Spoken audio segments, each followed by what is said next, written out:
My name is Aaliyah Green. I'm in the 12th grade and I go to Overton High School. And I'll be interviewing LaDarryl Winsley. So for the first question, can you just tell us a bit about yourself? Anything you want to share? Okay, so my name is LaDarryl Winsley. I'm a music industry recording technology major at the University of Memphis.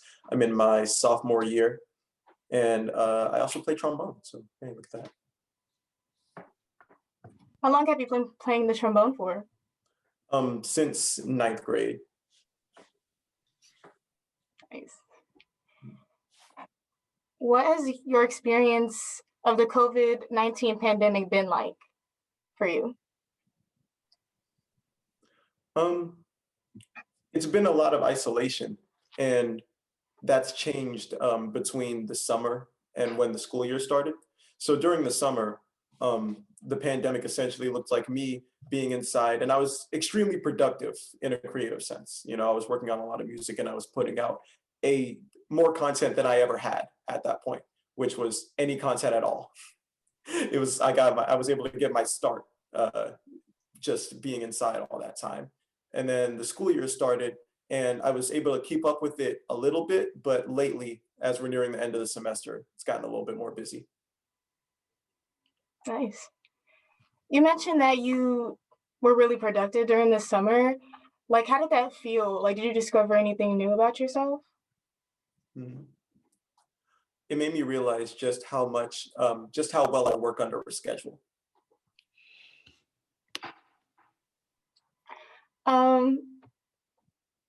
Tell us about your submission. Like, what was your inspiration and what was the message that you want people to take away from your work? Fun thing about the submission, I initially wasn't going to do it. I just I didn't have anything to say. And then I was in trombone studio and Dr.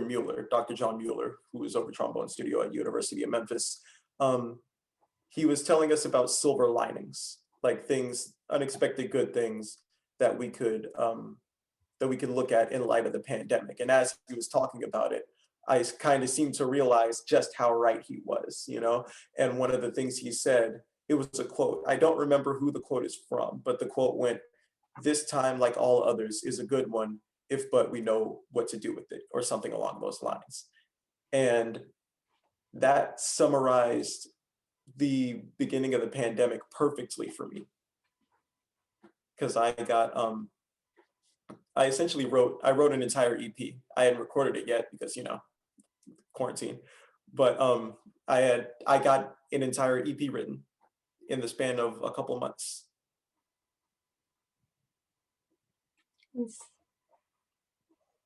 What excited you about the opportunity to make a proposal for the artwork? It was the opportunity to kind of see what I learned in my experience with MMI reflected back. Like, I learned all these things about artistry and how to use it, and I got to put it to practice in that same field that I learned it from, and I thought that was really cool.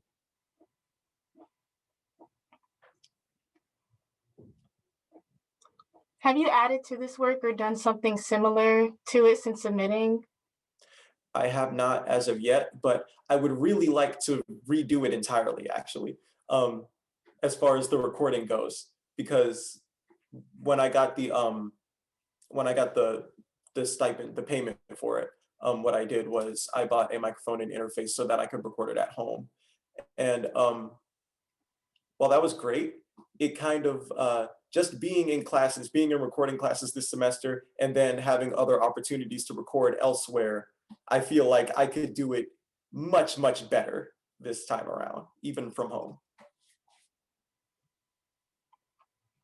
Are you working on any creative projects right now? Nothing that sticks out particularly. I'm mainly working on a bunch of singles in order to lead up to the release of the EP that I wrote at the beginning of the pandemic.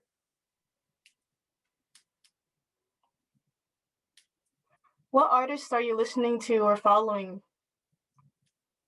Like, who's your inspiration? Mm. My inspiration changes like every few months, and at this particular moment, I've been listening to a lot of Watsky and Saul Williams. Is there a specific genre that you're drawn to? Mainly I like hip hop because that's just kind of my area of expertise. That's just the main area I study in. Um, but I do find myself branching out into other genres like EDM and jazz. And lately I've also been listening to a lot of metal.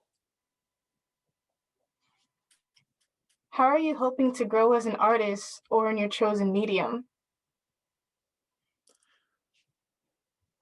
Well, right now, um, school is helping me a lot. It's learning how to practically apply what I've learned in a creative sense. You know, for example, I'm taking basic recording next semester, and I think it's a good opportunity to advance on what I've learned in my internships with MMI. Do you have any long-term creative goals? Hmm. You say long term. Do you mean like in over the years, over the span of my entire career? Yeah. Hmm. I haven't been thinking that far ahead, but if I had a minute to think about it, I would probably come up with something. So I'll probably come back to that. Okay. How was your time with MMI Works sustained or inspired your creative practice? It's given me a sense of identity. When I was before MMI, I kind of was very ignorant about Memphis, you know. I actually believe that people from this city in particular are grown up or are socialized growing up to just be ready to leave. You know, you ask 9 kids out of 10 where they're going to go after high school, and they'll say anywhere else, you know. And when I was in MMI, I could see all of these things, all of these resources that I could use, and they were right here. Um, After the pandemic, what do you think is gonna happen next for you? Hmm. I'll probably be doing a lot of shows after the pandemic. That's kind of what I've been preparing for this year. I've been trying to build my catalog and get ready for performance.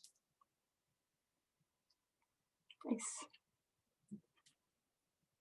there anything else you wanna share? Oh yeah, going back to the original question about long-term goals. Um, I always wanted to, so one of my large inspirations is actually musical theater. Like I was a musical kid coming up. And I actually wanted to make an album at some point that was sampled entirely from musical songs. Nice. Mm. Well, that's all the questions I have.